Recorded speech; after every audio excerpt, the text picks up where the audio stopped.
ನಮಸ್ಕಾರ. ನಿಮ್ಮ ಜೀವನದಲ್ಲಿ ದೊಡ್ಡ ದೊಡ್ಡ ಕನಸುಗಳನ್ನು ಕಂಡಿದ್ದೀರಾ? ಏನಾದರೂ ಮಾಡಬೇಕು ಅಂದ್ಕೋತೀನಿ, ಆದರೆ ಏನೋ ಗೊತ್ತಿಲ್ಲ ಮೇಡಮ್, ನಾಳೆ ಮಾಡೋಣ ಮತ್ತು ಇನ್ನೊಂದಿನ ಮಾಡೋಣ ಅಂಥೇಳಿ ಅದನ್ನೇ ಪ್ರೊಕ್ಯಾಸ್ಟಿನೇಟ್ ಮಾಡ್ತಾ ಇರ್ತೀನಿ ಅಥವಾ ಪೋಸ್ಟ್ಪೋನ್ ಮಾಡ್ತಾ ಇರ್ತೀನಿ ಅಂತ ಹೇಳಿದ್ರೆ ಇವತ್ತಿನ ಈ ವಿಡಿಯೋ ನಿಮ್ಗೆ ಹೆಲ್ಪ್ ಆಗುತ್ತೆ.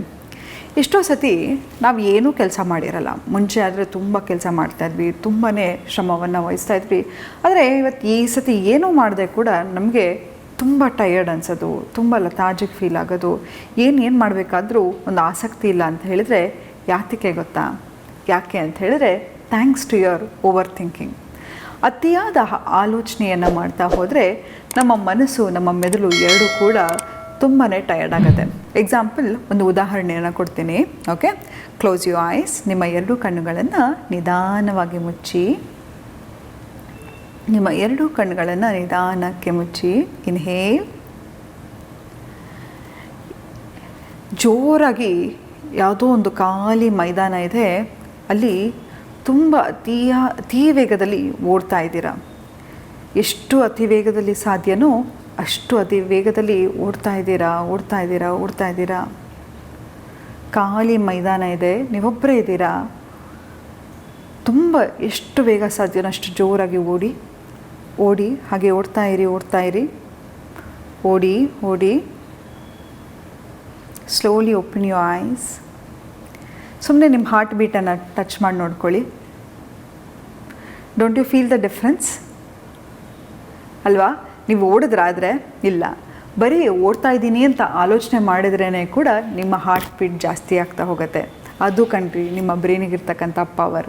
ಬೇಕಾದರೆ ಕಣ್ಣು ಮುಚ್ಕೊಂಡು ನಿಂಬೆ ಹುಳಿ ಹೇಗಿರುತ್ತೆ ನೆನೆಸ್ಕೊಳ್ಳಿ. ನಿಮ್ಮ ಇಡೀ ನಾಲ್ಗೆಲಿರ್ತಕ್ಕಂಥ ಟೇಸ್ಟ್ ಬಡ್ಸ್ ಎಲ್ಲ ಆ ನಿಂಬೆ ಹುಳಿ ಹೇಗೆ ಟೇಸ್ಟ್ ಆಗುತ್ತೋ ಆ ಥರ ಫೀಲ್ ಆಗ್ತಾ ಹೋಗುತ್ತೆ ಅಲ್ವಾ? ಮನೇಲಿ ಅಮ್ಮ ಮಾಡಿರೋ ಅಡುಗೆ ನೆನೆಸ್ಕೊಂಡ್ರು ಕೂಡ ಈಗಲೂ ಕೂಡ ಬಾಯಲ್ಲಿ ನೀರು ಬರುತ್ತೆ ಅಲ್ವಾ? ಸೊ ನಿಮ್ಮ ಬ್ರೈನಿಗೆ ಅಷ್ಟು ಪವರ್ ಇದೆ. ಅದನ್ನು ಒಳ್ಳೆಯದಕ್ಕೆ ಉಪಯೋಗಿಸ್ದೆ ಸುಮ್ಮನೆ ಎಲ್ಲದಕ್ಕೂ ಆಲೋಚನೆ ಮಾಡಿಕೊಂಡು ಹಂಗಾಗ್ಬಿಡುತ್ತೆ, ಹಿಂಗಾಗ್ಬಿಡುತ್ತೆ, ಏನೋ ನೀವಿಲ್ಲ ಅಂತ ಹೇಳಿದ್ರೆ ಇಡೀ ಪ್ರಪಂಚನೇ ನಡೆಯಲ್ಲ ಅಂದ್ಕೊಂಡು ಅತಿಯಾಗಿ ಆಲೋಚನೆ ಮಾಡ್ತಾ ಇರ್ತೀರಾ. ಏನಾಗುತ್ತೆ? ಇವತ್ತು ನೋಡಿ, ನೀವು ಯಾರೋ ನಿಮ್ಮ ಲೈಫಲ್ಲಿ ತುಂಬ ಮುಖ್ಯ ವ್ಯಕ್ತಿ ಅಂತ ಇದ್ರು ಅಂತ, ಅವ್ರಿಲ್ಲದೆ ನನಗೆ ಬದುಕೋಕ್ಕೆ ಆಗಲ್ಲ ಅಂತ ಏನೋ ಒಂದು ವಿಪರ್ಯಾಸವಾಗಿ ನೀವು ಅವರು ದೂರ ಆಗ್ತೀರಾ. ಇವತ್ತು ನೀವಿಲ್ವಾ? ಎಷ್ಟೋ ಸತಿ ನಾವು ಯಾವುದೋ ಒಂದು ಗಣ್ಯ ವ್ಯಕ್ತಿಗಳು ಅಗಲಿದಾಗಲೂ ಕೂಡ ನಾವು ಅನ್ಕೋತೀವಿ, ಎಷ್ಟು ಒಳ್ಳೆ ವ್ಯಕ್ತಿಯಪ್ಪ, ಅವ್ರು ಹೆಂಗೆ ಹೋದರು, ಎಷ್ಟು ದಿನ ಅವ್ರ ಬಗ್ಗೆ ಯೋಚನೆ ಮಾಡ್ತಿರ್ತೀವಿ. ಇವತ್ತು ಅದೇ ಯೋಚನೆ ಇದೆಯಾ ನಿಮಗೆ? ಇಲ್ಲ ಅಲ್ವಾ? ಎಲ್ಲರೂ ಕೂಡ ತಿಳ್ಕೊಳ್ಳಿ, ಟೈಮ್ ಹೀಲ್ ಅಂತಾರೆ, ಸುಳ್ಳು. ಟೈಮ್ ಹೀಲ್ ಆಗಲ್ಲ, ಆದರೆ ಆ ನೋವು, ಆ ದುಃಖ ಜೊತೆ ಬದುಕೋದನ್ನು ನಾವು ಕಲ್ತ್ಬಿಡ್ತೀವಿ ಕಣ್ರಿ. ಹಾಗಿದ್ಮೇಲೆ ಈ ಬ್ರೈನ್ ಇರೋದು ಒಳ್ಳೆಯ ವಿಷಯವನ್ನು ಯೋಚನೆ ಮಾಡಲಿಕ್ಕೆ. ಹಾಗಂತ ಸದಾ ಸಕಾರಾತ್ಮಕವಾಗಿ ಯೋಚನೆ ಮಾಡಿ ಅಂತ ಹೇಳಲ್ಲ.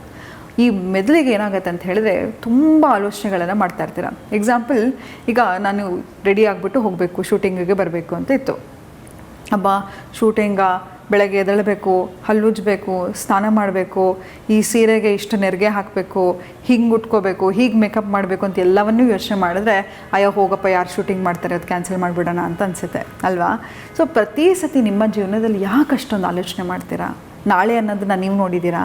ಅಥವಾ ಯಾರೇ ಇಷ್ಟೊಂದೆಲ್ಲ ನಾಳೆ ಬಗ್ಗೆ ಹೇಳೋರು ಯಾರಾದರೂ ಖಚಿತವಾಗಿ ಬರ್ಕೊಳ್ಳಿಕ್ಕೆ ಸಾಧ್ಯನಾ ನಾಳೆ ಹೀಗೆ ಆಗುತ್ತೆ ಅಂತ? ಅಥವಾ ನಾನು ನಿಮಗೆ ಪ್ರಾಮಿಸ್ ಮಾಡೋಕ್ಕಾಗುತ್ತಾ? ನೀವು ನಂಗೆ ಪ್ರಾಮಿಸ್ ಮಾಡೋಕ್ಕೆ ಸಾಧ್ಯನಾ? ನಾಳೆ ಅನ್ನೋದನ್ನು ನೀವು ನೋಡಿಲ್ಲ, ನಾವು ನೋಡಿಲ್ಲ ಕಣ್ರಿ. ಸುನಾಮಿ ಬರೋದು ಯಾರಿಗಾರು ಗೊತ್ತಿತ್ತಾ? ಕೋವಿಡ್ ಬರೋದು ಯಾರಿಗಾರು ಗೊತ್ತಿತ್ತಾ? ಎಷ್ಟೊಂದು ಆಗ್ತಾ ಇದೆಯಲ್ವಾ? ಮತ್ತು ಯಾಕೆ ಇವತ್ತಿರೋದು ಇಕ್ಕಂಥ ಈ ಪ್ರೆಸೆಂಟ್ ಮೂಮೆಂಟ್ ಏನಿದೆಯೋ ಅದು ನಿಮ್ಮದು ಕಣ್ರಿ. ನಾಳೆ ಅನ್ನೋದು ತುಂಬಾ ಮೋಸ. ಯಾಕಂತ ಹೇಳಿದ್ರೆ ಅದನ್ನು ನೋಡಿದವರೇ ಯಾರೂ ಇಲ್ಲ. ನಾಳೆ ಬಗ್ಗೆ ಯೋಚನೆ ಮಾಡಿ ಯಾಕೆ ನಿಮ್ಮ ಜೀವನವನ್ನು ಹಾಳು ಮಾಡ್ಕೋತೀರಾ? ಚಿಂತೆಗೂ ಸನ್ನೆ ಮಾತ್ರ ವ್ಯತ್ಯಾಸ. ಹಾಗಿದ್ಮೇಲೆ ಚಿಂತೆ ಮಾಡಿ ಯಾಕೆ ನಾವು ಇಷ್ಟೊಂದು ಮನಸ್ಸಿಗೆ ಮಾನಸಿಕವಾಗಿ ಕಾಯಿಲೆಗೆ ತುತ್ತಾಗ್ತಾ ಇದ್ದೀವಿ? ನೋಡಿ, ಲೈಫ್ ಅನ್ನೋದು ಸಿಂಪಲ್. ಯಾವಾಗ ತೀರಾ ಆಲೋಚನೆ ಮಾಡ್ತಾ ಹೋಗ್ತಿರಲ್ವ, ನನ್ನ ಲೈಫ್ ಹೀಗೆ, ನನ್ನ ಫ್ರೆಂಡ್ಸ್ಗೆಲ್ಲ ಕೆಲಸ ಸಿಕ್ತು, ನನಗೆ ಮದುವೆ ಆಗಿಲ್ಲ, ನನ್ನ ಮನೆ ಕಟ್ಟಿಲ್ಲ, ನನಗಿದಿಲ್ಲ ಅದಿಲ್ಲ ಅಂತ ಸಿಂಪಲ್ಲಾಗಿ ಕೂತ್ಕೊಂಡು ನಿಮ್ಮ ಲೈಫಲ್ಲಿ ಏನೇನಿದೆ ಅದು ಎಲ್ಲವನ್ನು ನೋಡಿ.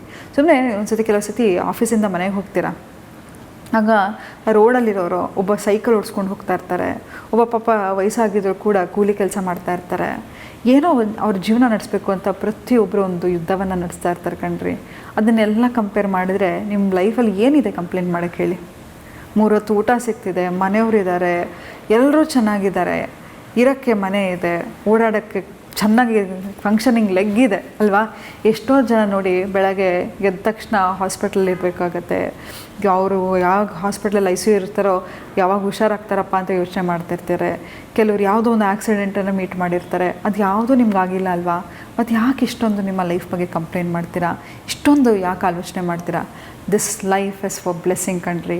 ಖಂಡಿತವಾಗ್ಲೂ ಹೇಳ್ತೀನಿ, there is nothing called heaven hell ಅನ್ನೋದು ಇಲ್ಲಿದೆಯಲ್ವಾ. ಇದನ್ನು ಸರಿಯಾಗಿ ಇಟ್ಕೊಂಡ್ರೆ ಇವತ್ತಿಂದ ನೀವು ನಿಮ್ಮ ಲೈಫನ್ನು ಸ್ವರ್ಗವಾಗಿ ಇಟ್ಟು ನೋಡ್ಕೋಬೋದು. ಖುಷಿಯಾಗಿರ್ರಿ, ಚಿಕ್ಕ ಚಿಕ್ಕ ವಿಷಯಕ್ಕೂ ಖುಷಿಯನ್ನು ಹುಡುಕ್ತಾ ಹೋಗಿ, ಯಾವುದಕ್ಕೂ ಯಾವ ವಿಷಯಕ್ಕೂ ಕಂಪ್ಲೇಂಟ್ ಮಾಡೋಕ್ಕೆ ಹೋಗಬೇಡಿ. ಇವತ್ತಿದೆಯಾ ಅದು ನಿಮ್ಮದು, ನಾಳೆ ಬಗ್ಗೆ ಯಾರೂ ಪ್ರಾಮಿಸ್ ಮಾಡೋಕ್ಕೆ ಸಾಧ್ಯ ಇಲ್ಲ. ಹಾಗಾಗಿ ಅತಿಯಾದ ಆಲೋಚನೆಯಿಂದ ಏನಾಗುತ್ತೆ ಅಂತ ಹೇಳಿದರೆ ನಮಗೆ ಮೋಟಿವೇಶನ್ ಹೋಗಿಬಿಡುತ್ತೆ. ಇವತ್ತಿಂದ ಒಂದು ಡೈರಿಯನ್ನು ಮೇಂಟೈನ್ ಮಾಡಿ. ಯಾಕಪ್ಪ, ಆ ಡೈರಿನ 2 ಥರ ವಿಂಗಡಿಸ್ಕೊಳ್ಳಿ. ಹೇಗೆ ಅಂತ ಹೇಳಿದ್ರೆ, ಬೆಳಗ್ಗೆ ಎದ್ದ ತಕ್ಷಣ ಮಿನಿ ಟಾಸ್ಕ್ಗಳನ್ನು ಹಾಕ್ಕೊಳ್ಳಿ. ಬೆಳಗ್ಗೆ ಎದ್ದೇಳಬೇಕು, 7 ಗಂಟೆಗೆ ಎದ್ದೇಳ್ತೀನಿ, ಇಷ್ಟೊತ್ತಿಗೆ ಕಾಫಿ ಕುಡಿತೀನಿ, ಇಷ್ಟೊತ್ತಿಗೆ ವ್ಯಾಯಾಮ ಮಾಡ್ತೀನಿ, ಇಷ್ಟೊತ್ತಿಗೆ ದೇವ್ರ ಪೂಜೆ ಮಾಡ್ತೀನಿ, ಇಷ್ಟೊತ್ತಿಗೆ ಈ ಕೆಲಸಗಳನ್ನು ಮಾಡಬೇಕು ಅಂತ ಇರುತ್ತೆ. ಯಾರೋ ಕ್ಲೈಂಟ್ ಮೀಟಿಂಗ್ ಆಗಿರ್ಬೋದು, ಏನೋ ಒಂದು ಕೆಲಸಗಳಿರುತ್ತಲ್ವ ನಿಮಗೆ, ಅದೆಲ್ಲವನ್ನು ವಿಂಗಡಿಸ್ಕೊಂಡು ಹೋಗಿ. ನಂತರ ಏನಾದರೂ ಒಂದು ಹೊಸ ಸ್ಕಿಲ್ಲನ್ನು ಕಲಿತಾ ಹೋಗಿ. ಯಾಕಂತ ಹೇಳಿದ್ರೆ ನೋಡಿ, ಯಾವಾಗಲೂ ಮಾಡಿದ್ದೇ ಮಾಡ್ತಾಯಿದ್ರೆ ಜನಕ್ಕೂ ಬೋರ್ ಆಗಿಬಿಡುತ್ತೆ ಅಲ್ವಾ. ನಿಮ್ಮಲ್ಲಿ ಏನಾದರೂ ಒಂದು ಸ್ಪೆಷಲಿಟಿ ಇರೋದು, ಒಂದು ಹಾಬಿ ಕಲಿಯೋದು, ಒಂದು ಹಾಡು ಕಲಿಯೋದು, ಡ್ಯಾನ್ಸ್ ಕಲಿಯೋದು, ಏನು ನಿಮ್ಗೆ ಇಷ್ಟನೋ ಒಂದು ಹೊಸ ಹವ್ಯಾಸವನ್ನು, ಹೊಸತನವನ್ನು ಏನಾದರೂ ಕಲಿತಾ ಹೋಗಿ. ಯಾಕಂತ ಹೇಳಿದ್ರೆ ನಿಮ್ಮ ಬ್ರೈನಿಗೆ ಹೊಸತನವನ್ನು ಇಷ್ಟ ಆಗ್ತಾ ಹೋಗುತ್ತೆ. ನಿಮ್ಗೆಲ್ರಿಗೂ ಒಂದು ಯಾವುದೋ ಒಂದು ಚಿತ್ರಾನ್ನ ಇಷ್ಟ ಅಂತ ತಿಳ್ಕೊಳ್ಳೋಣ. 3 ಹೊತ್ತು ಒಂದೇ ದಿನದಲ್ಲಿ 3 ಹೊತ್ತು ಚಿತ್ರಾನ್ನ ಮಾಡಿ ಹಾಕ್ತೀನಿ, ಅಮ್ಮ ಮಾಡಿ ಹಾಕಿದ್ರೆ ತಿಂತೀರಾ, ಬೈತೀರ ತಾನೆ. ಮತ್ತು ಅದೇ ಕೆಲಸವನ್ನು ಮಾಡ್ತಾ ಹೋದರೆ ನಿಮ್ಮ ಬ್ರೈನಿಗೆ ಏನಾದರೂ ಉತ್ಸಾಹ ಇರುತ್ತಾ. ಬೆಳಗ್ಗೆ ಎದೋಳು ಅದೇ ಕೆಲಸ, ಅದೇ ಬಾಸು, ಅದೇ ಹೆಂಡತಿ, ಅದೇ ಗಂಡ ಅಂದ್ಕೊಂಡು ನಿಮ್ಮ ಲೈಫಲ್ಲಿ ಬೋರ್ ಆಗ್ತಾ ಹೋಗ್ಬಿಡುತ್ತೆ. ಸೊ ಯಾರೋ ಬಂದು ಎಂಟರ್ಟೈನ್ ಮಾಡೋಕ್ಕೆ ಸಾಧ್ಯ ಇಲ್ಲ. ಏನಾದರೂ ಒಂದು ಹೊಸತನವನ್ನು ಕಲೀರಿ, ಒಂದು ಹೊಸ ಆಟ ಆಡೋದು, ಫ್ರೆಂಡ್ಸ್ನ ಕರಿ, ಮಗ ಬಾರೋ ಇನ್ಮೇಲೆ ಎವ್ರಿ ಸ್ಯಾಟರ್ಡೆ ಕ್ರಿಕೆಟ್ ಆಡೋಣ, ಇಲ್ಲ ಇನ್ನೊಂದು ಏನೋ ಒಂದು ಹವ್ಯಾಸ ಇದ್ದರೆ ನಿಮಗೆ ಅಂತ ಆ ಟೈಮನ್ನು ಇಟ್ಕೊಳ್ಳೋಕ್ಕೆ ಶುರು ಮಾಡಿ. ಯಾಕಂತ ಹೇಳಿದ್ರೆ ಮೋಸ್ಟ್ ಇಂಪಾರ್ಟೆಂಟ್ ಇನ್ವೆಸ್ಟ್ಮೆಂಟ್ ಯಾರು ಗೊತ್ತಾ ನಿಮ್ಮ ಲೈಫಲ್ಲಿ? ನೀವು ತೊಗೊಳ್ತಕ್ಕಂಥ ಗಾಡಿ ಅಲ್ಲ, ನೀವು ತೊಗೊಳ್ತಕ್ಕಂಥ ಮನೆ ಅಲ್ಲ, ನಿಮ್ಮ ಸಂಗಾತಿನೂ ಅಲ್ಲ, ನಿಮ್ಮ ಮಕ್ಕಳು ಅಲ್ಲ, ನಿಮ್ಮ ತಂದೆ ತಾಯಿನೂ ಅಲ್ಲ. ಯಾರು? ಕನ್ನಡಿ ಮುಂದೆ ಹೋಗಿ ನಿಂತ್ಕೊಳ್ಳಿ. ಆ ವ್ಯಕ್ತಿ ನಿಮ್ಮ ಲೈಫಲ್ಲಿ ತುಂಬ ಅಂದರೆ ತುಂಬ ತುಂಬ ಇಂಪಾರ್ಟೆಂಟ್. ಸೊ ಅವರೊಟ್ಟಿಗೆ ಒಂದು ಒಳ್ಳೆ ಸಂಬಂಧ ಇಟ್ಕೊಂಡ್ರೆ ಬ್ಯೂಟಿಫುಲ್ ರಿಲೇಷನ್ಶಿಪ್ ಕಂಡ್ರಿ ನಿಮ್ಮ ಲೈಫು. ಸೊ ಹಾಗಾಗಿ ಬೆಸ್ಟ್ ಇನ್ವೆಸ್ಟ್ಮೆಂಟ್ ಯಾರ ಮೇಲೆ ಮಾಡಬೇಕು? ಇವತ್ತಿಂದ ನಿಮ್ಮ ಮೇಲೆ ಮಾಡೋಕ್ಕೆ ಶುರು ಮಾಡಿ.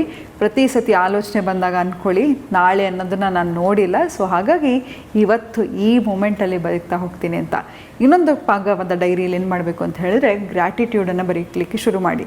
ಏನೇನು ಒಳ್ಳೆಯದಾಗಿದೆ, ಯಾರೋ ಒಬ್ಬ ಬಂದು ನಿಮಗೆ ಗುಡ್ ಮಾರ್ನಿಂಗ್ ಹೇಳಿದ್ರೆ ಅದು ಕೂಡ ಒಳ್ಳೆಯ ವಿಷಯನೇ. ಯಾರೋ ಒಬ್ಬರು ಚೆನ್ನಾಗಿ ಮಾತಾಡ್ಸಿದ್ರೆ, ನಗ್ತಾ ಮಾತಾಡ್ಸಿದ್ರೆ ಅದು ಎಲ್ಲವೂ ಕೂಡ ಒಳ್ಳೆಯದೇ. ಸೊ ಎಲ್ಲವನ್ನು ಬರಿತಾ ಹೋಗಿ. ಹೀಗೆ ಮಾಡೋದ್ರಿಂದ ನಿಮ್ಮ ಬ್ರೈನು ಒಳ್ಳೆ ವಿಷಯವನ್ನೇ ಫೋಕಸ್ ಮಾಡಲಿಕ್ಕೆ ಶುರು ಮಾಡುತ್ತೆ.